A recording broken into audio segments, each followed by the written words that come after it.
ಶಾಸಕರಿಗೆ 25 ಕೋಟಿ ಅಷ್ಟೇ ಅನುದಾನ ಕೊಟ್ಟರೆ, ವಿಪಕ್ಷ ಶಾಸಕರಿಗೆ, ಆಡಳಿತ ಶಾಸಕರಿಗೆ 50 ಕೋಟಿ ಕೊಟ್ಟರೆ. ನೋಡಿ, ಇದು ಸಿದ್ದರಾಮಯ್ಯನವರ ಕೀಳು ಮಟ್ಟದ ಒಂದು ತೀರ್ಮಾನ.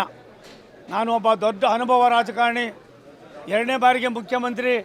ಈ ಜಂಬ ಎಲ್ಲ ಕೊಚ್ಕೊಳ್ಳೋದನ್ನು ಇವತ್ತಾರು ನಿಲ್ಲಿಸಿ, ಇನ್ಮೇಲೆ ನಾನು ಕೂಡ ಪಕ್ಷಪಾತಿ, ನಾನು ಕೂಡ ಎಲ್ಲೋ ಅಧಿಕಾರಕ್ಕೋಸ್ಕರ ಅಂಟ್ಕೊಳ್ಳೋದಕ್ಕೋಸ್ಕರ ಏನೆಲ್ಲ ಖಜಾನೆಯಲ್ಲಿ ಖಾಲಿ ಇದ್ದರೂ ಕೂಡ ಅವರ ಮೂಗಿಗೆ ತುಪ್ಪವನ್ನು ಸುರಿಸ್ತಕ್ಕಂಥ ಕೆಲಸವನ್ನು ಸಿದ್ದರಾಮಯ್ಯನವರಂಥವ್ರು ಮಾಡೋದು ನನ್ನಂಥವ್ರಿಗಂತೂ ಭಾರಿ ನೋವಾಯ್ತದೆ.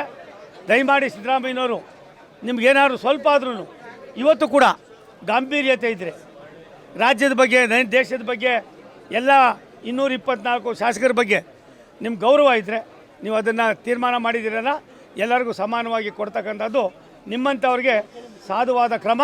ನಾನು ನಿಮ್ಮನ್ನು ಹತ್ತಿರದಲ್ಲಿ ನೋಡಿದ್ದೀನಿ.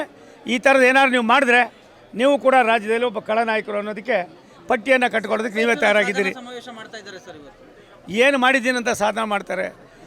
ಕ್ಯಾಬಿನೆಟ್ ಬೇರೆ ಬದಲೇ ಆಗಿದೆ, ಖಜಾನೆ ಖಾಲಿ ಇದೆ. ನಾವೇನು ಕೊಡ್ತಾಯಿದ್ದೀವಿ ಸೆಂಟ್ರಲ್ ಅಸಿಸ್ಟೆನ್ಸು, ಅದನ್ನು ಹೊರತುಪಡಿಸಿದ್ರೆ ಏನೂ ಆಗ್ತಾಯಿಲ್ಲ.